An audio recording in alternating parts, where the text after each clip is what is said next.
নমস্কার। জ্যোতিষের খুব গুরুত্বপূর্ণ একটি যোগ পাপকর্তারি যোগ নিয়ে আজ আমরা আলোচনা করব। যদিও খুব প্রভাবশালী এই যোগ, অবশ্যই আমাদের দেখা উচিত, কিন্তু এই যোগকে নিয়ে খুব বেশি আলোচনা হয় না। অনেকে ওভারলুক করে যান, ছকেতে দেখেন না। কিন্তু এই যোগকে আমাদের জন্মছকে অবশ্যই পরীক্ষা করা উচিত এবং কখন বেশি ক্ষতিকারক জেনে রাখা উচিত। আজ আমরা এই পাপ কর্তারি যোগ নিয়েই ইনস অ্যান্ড আউটস আলোচনা করব। কর্তারি শব্দের অর্থ হলো কর্তন করা বা কাটা। এই যোগ অনেকটা কাঁচির মতো কাজ করে। আর পাপ গ্রহ অর্থাৎ ন্যাচারাল ম্যালিফিক প্ল্যানেট, নৈসর্গিকভাবে অশুভ গ্রহ শনি, মঙ্গল, রাহু, কেতু, তার সাথে সাথে ক্রূর গ্রহ, ক্রুয়েল প্ল্যানেট রবিকেও এই পাপ গ্রহের মধ্যে ধরা হয়। অর্থাৎ এই সমস্ত পাপ গ্রহ শনি, মঙ্গল, রাহু, কেতু, রবি, এদের মাধ্যমে পাপকর্তারি যোগের সৃষ্টি হয়। কিভাবে সৃষ্টি হতে পারে? আপনার জন্ম ছকের কোনো হাউস অর্থাৎ কোনো ঘর বা কোনো গ্রহের ঠিক আগের ঘরে এবং ঠিক পরের ঘরেতে যদি এই সমস্ত পাপ গ্রহের মধ্যে অন্তত একটি করে পাপ গ্রহ থাকে, তাহলে আপনার জন্মছকে পাপ কর্তারি যোগের সৃষ্টি হয়ে যাবে। যেমন ধরুন আপনি একজন এই সিংহ লগ্নের ব্যক্তি, আপনার দশম ভাবটা গিয়ে পড়বে এই বৃষ রাশির ঘরেতে। বৃষ রাশির ঠিক আগের ঘরটা অর্থাৎ এই মেষ রাশির ঘর, আপনার নবম ভাবেতে দেখছেন একটি পাপ গ্রহ রয়েছে,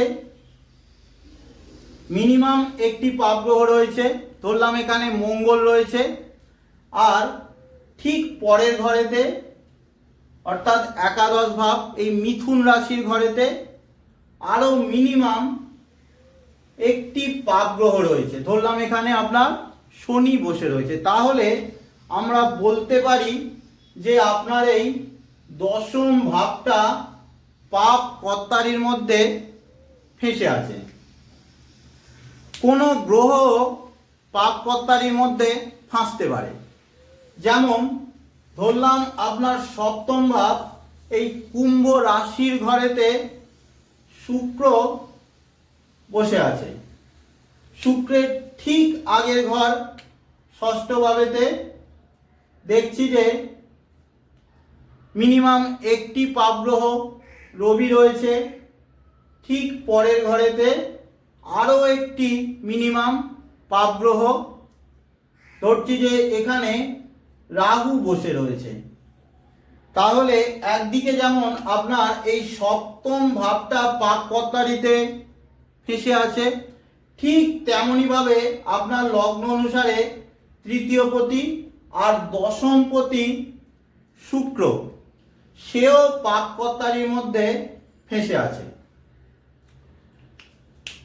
এখন এই পাপ কর্তারির ফল কি হতে পারে?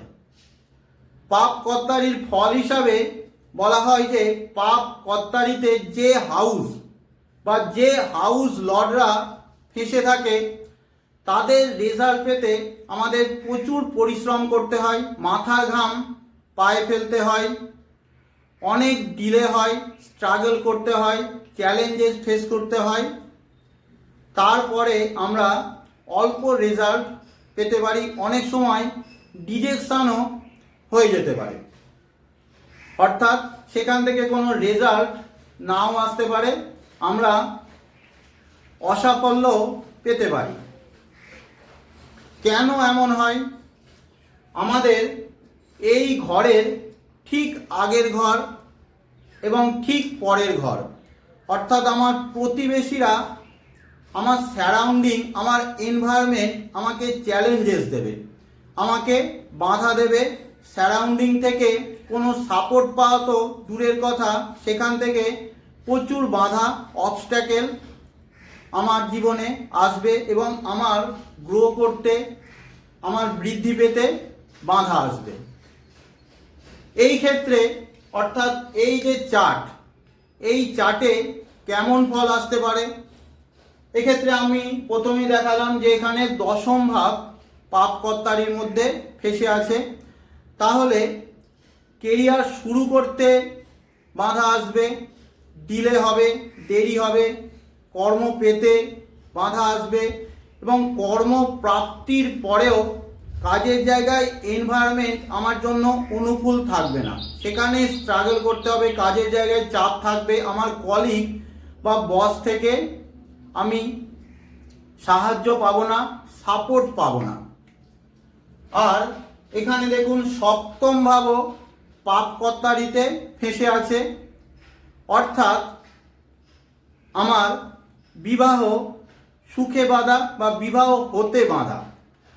তৃতীয় পতি পাপকর্তারিতে ফেসে, ছোট ভাই বোন, ইয়াঙ্গার সিবলিংস কিংবা কমিউনিকেশন, আমার নেবার, প্রতিবেশী, শর্ট ট্রাভেল থেকে বাধা আসতে পারে। দশম ভাব একই রকমভাবে কেরিয়ার গ্রোথতে বাধা আসবে, কাজের জায়গায় স্ট্যাটাস, পদমর্যাদা, ক্রেডিট পেতে অসুবিধা। এখানে যে উদাহরণ দিয়েছি সেখানে একদিকে যেমন দশম ভাব পাপকর্তারিতে ফেসে, আবার দশম পতি সেও পাপকর্তারিতে ফেসে। এক্ষেত্রে দশম ভাবের রেজাল্ট পেতে অত্যন্ত বেশি অসুবিধা হবে। এখন কোনো জন্মছকে পাপকর্তারি যোগ দেখা যায় যে তাকে প্রচুর বাধা দিচ্ছে, প্রচুর অবস্ট্যাকেল, চ্যালেঞ্জেস নিয়ে আসছে। আবার অনেক চার্টে দেখা যায় যে পাপকর্তারি যোগ বিশেষ প্রভাব তার উপরে ফেলতে পারছে না। অর্থাৎ এই পাপকর্তারি যোগের প্রাবল্য আমাদের কিভাবে দেখা উচিত, কিভাবে আমরা বুঝবো যে পাপকর্তারি যোগ আমার জীবনের উপরে কতটা ক্ষতিকারক বা নেগেটিভ এফেক্ট ফেলবে। আমাদের 3-4টে পয়েন্ট মাথায় রাখতে হবে। প্রথম আমাদের দেখা উচিত যে পাপকর্তারি যোগেতে যে সমস্ত গ্রহরা ইনভলভ, অর্থাৎ এই পাপ গ্রহ শনি, মঙ্গল, রাহু, কেতু, রবি, এদের মধ্যে রবি তো বক্রি হয় না, এই সমস্ত গ্রহের মধ্যে কোনো গ্রহ বক্রি আছে কিনা, অর্থাৎ পাপকর্তারি যোগ সৃষ্টি করছে যে সমস্ত গ্রহরা, তাদের মধ্যে কেউ বক্রি থাকলে আমার পাপকর্তারি যোগের প্রাবল্য তার উপর নির্ভর করবে। কিভাবে করবে? যেমন ধরছি এই চার্টেতে শনি মহারাজ আমার বক্রি রয়েছে, অর্থাৎ শনি আমার রেট্রোগ্রেড মোশনে রয়েছে। বক্রি মানে সে এই দিকে যাবে, অর্থাৎ অপোজিট ডিরেকশনে যাবে, দশম ভাবের দিকে যাবে।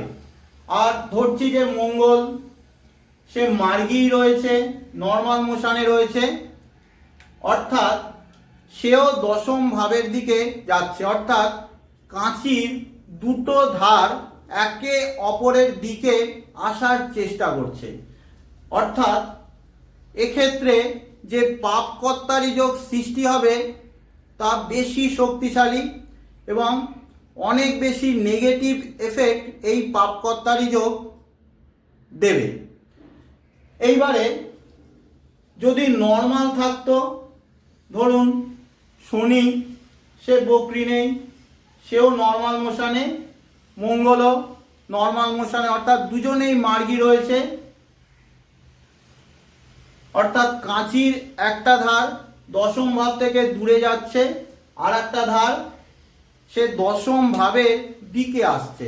ফলে এক্ষেত্রে যে পাপকর্তারি যোগ সৃষ্টি হচ্ছে তা মধ্যম অশুভ, মানে আগের থেকে কম অশুভ ফল দেবে। এখন যদি এই পিছনে যে গ্রহটা রয়েছে সে বক্রি থাকে,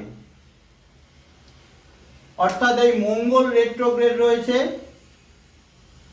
মঙ্গল এই দিকে যাচ্ছে, শনি মার্গী রয়েছে, শনি নর্মাল মোশনে দ্বাদশ ভাবের দিকে যাচ্ছে, আর মঙ্গল অষ্টম ভাবের দিকে যাচ্ছে, অর্থাৎ এরা কেউই দশম ভাবের দিকে যাচ্ছে না।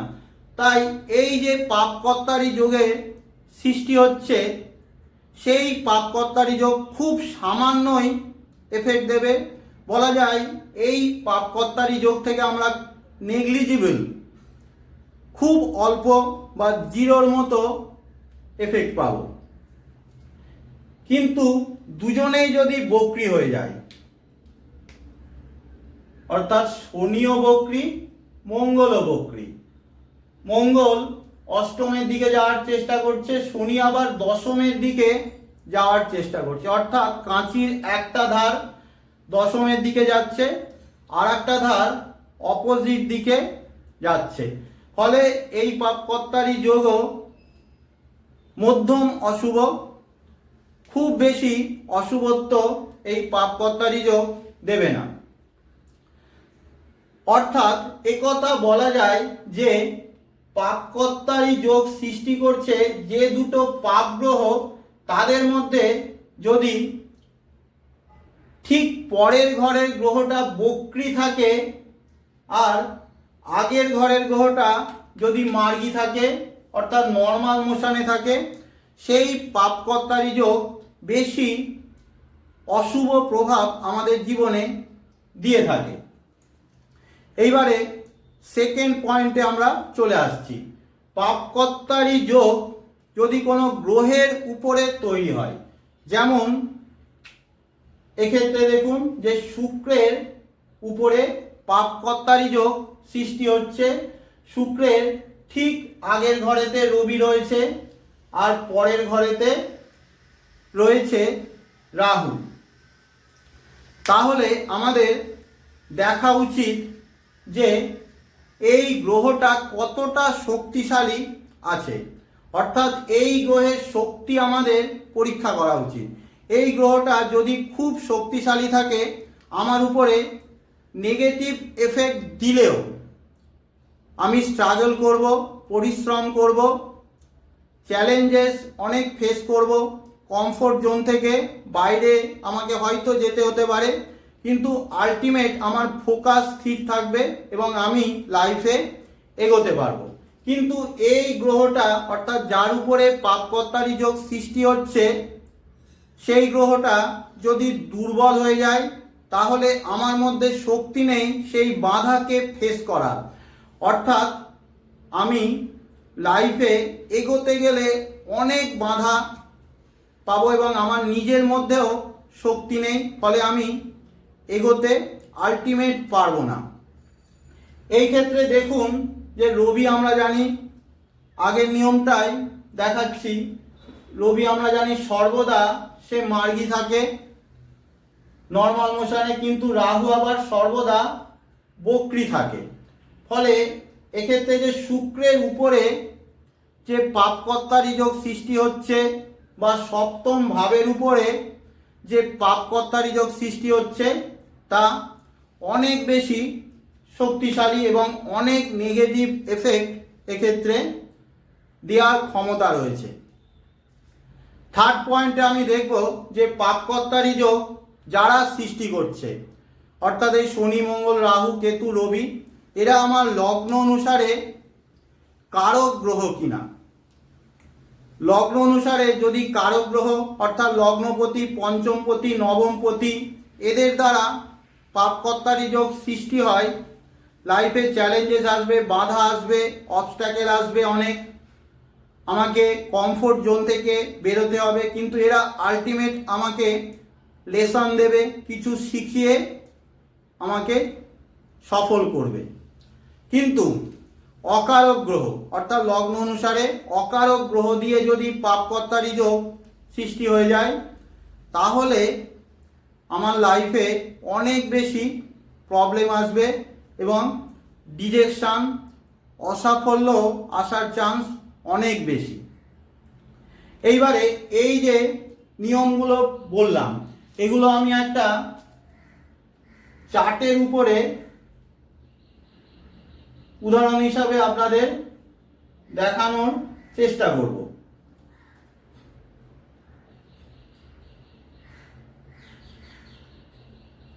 এই ব্যক্তির জন্ম হলো 3/3/1976,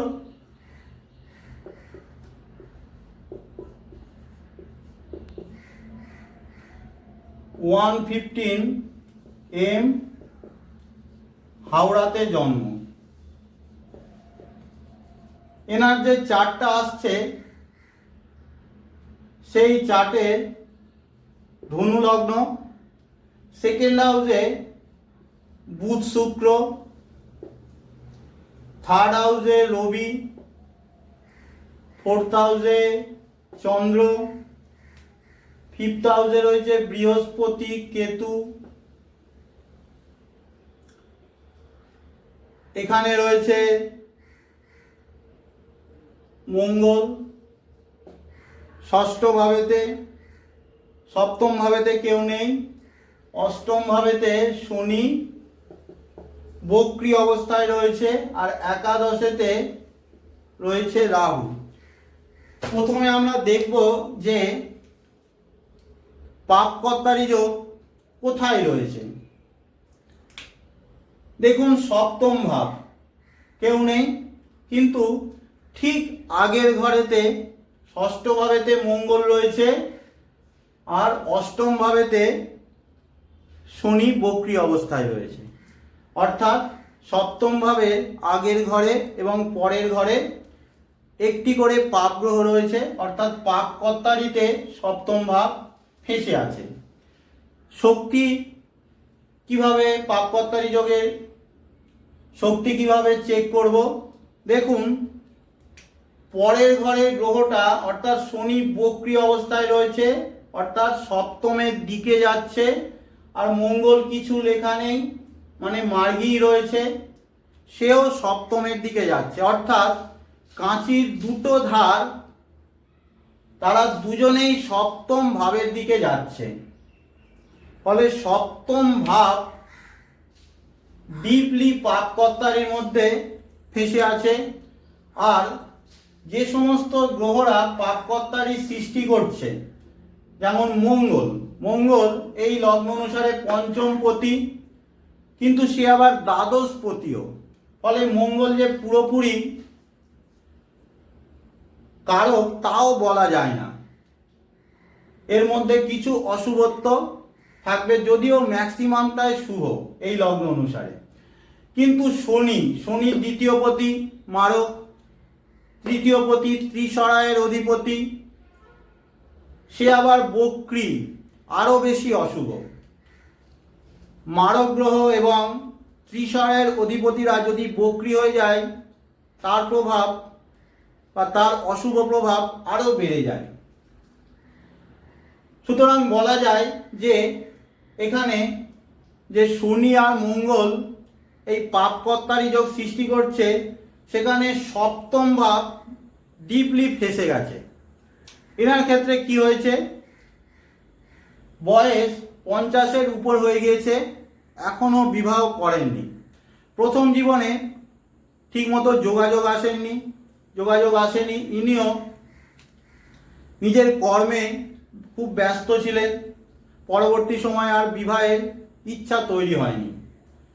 ফলে সপ্তম ভাব থেকে রেজাল্টে রিজেকশন হয়েছে। যদিও আমি একথা বলতে পারি না যে শুধুমাত্র এই কারণেই ওনার বিবাহ হয়নি, অর্থাৎ this is the only reason, একথা বলা যায় না। জ্যোতিষে অনেকগুলো কারণ জড়িত থাকে, তাই বলা যায় this is one of the reasons. আর কোথাও কি পাপকর্তারি রয়েছে? দেখুন যে চতুর্থ ভাব, সেখানে চন্দ্র বসে রয়েছে, তার আগের ঘরেতে রবি, পরের ঘরেতে কেতু। রবি সর্বদা মার্গী থাকে আর কেতু সর্বদা বক্রী থাকে। ফলে এখানেও কাঁচির দুটো ধার তারা চতুর্থ ভাব এবং চন্দ্রের দিকে আসছে।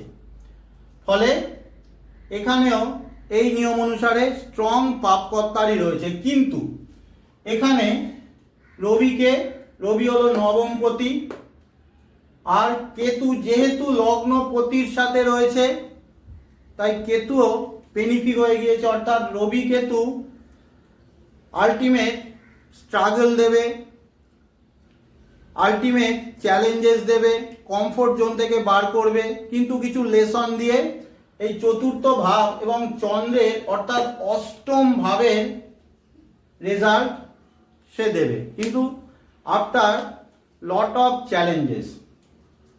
এনার ক্ষেত্রে প্রথম জীবনে অনেক দূরেতে প্রায় 150-300 কিলোমিটার জার্নি করে কর্মস্থলে যেতে হতো, ফলে ঘরে বেশিক্ষণ থাকতে পারতেন না, ঘরের সুখের সমস্যা এসছে। কিন্তু বর্তমান সময়ে কর্মস্থলের কাছাকাছি তিনি নিজের বাড়ি বানিয়েছেন। প্রথম জীবনে মানসিক অশান্তি, ডিপ্রেশন এবং অনেক জায়গা থেকে চিটিংও উনি পেয়েছেন, ঘন ঘন চেঞ্জেস হয়েছে, প্রতারিত হয়েছেন, কিন্তু বর্তমান সময়ে সেটেল হয়ে গেছেন। এখন মানসিক স্থিরতা অনেকাংশেই তার জীবনে চলে এসছে এবং বর্তমানে ইনহেরিটেন্স থেকেও লাভ পেয়েছেন। অর্থাৎ এক্ষেত্রে প্রথম জীবনে চতুর্থ ভাব এবং অষ্টম ভাব থেকে স্ট্রাগল আসলেও বর্তমানে সেখান থেকে লাভ পেয়েছেন, কিন্তু সপ্তম ভাবের রেজাল্টকে সম্পূর্ণভাবে এই পাপকর্তারই যোগ অনেকাংশেই তার ডিনাই করে দিয়েছেন। তাহলে ছোট করে বলে দিই যে পাপকর্তারই যোগ এর প্রাবল্য কিভাবে চেক করবেন। প্রথমে দেখুন যে পাপকর্তারই যোগ যারা সৃষ্টি করছে তাদের মধ্যে কেউ বক্রী আছে কিনা। যদি পাপকর্তারই যোগের যে ঘরটা বা যে গ্রহ ফেসে আছে তার ঠিক পরের ঘরের গ্রহটা যদি বক্রী থাকে আর ঠিক আগের ঘরের গ্রহটা যদি মার্গী থাকে, সেই পাপকর্তারই যোগ বেশি অশুভ ফল দেবে। এবং পাপকর্তারই যোগে যদি কোনো গ্রহ ফেসে থাকে, সেই গ্রহ যদি দুর্বল পীড়িত অবস্থায় থাকে, সেখান থেকে আপনি খুব ব্যাড রেজাল্ট আপনি আশা করতে পারেন। এবং পাপকর্তারই যোগ যদি আপনার লগ্ন অনুসারে অকারক গ্রহ দিয়ে তৈরি হয়, অর্থাৎ যারা পাপকর্তারই যোগ সৃষ্টি করছে শনি, মঙ্গল, রাহু, কেতু, রবি, এরা যদি আপনার লগ্ন অনুসারে অকারক গ্রহ হয়ে যায়, তাহলে তার এফেক্টও বেশ স্ট্রাগলিং হয়, বেশ খারাপ হয়। তাহলে আজকের মতো শেষ করছি। ধন্যবাদ সকলকে।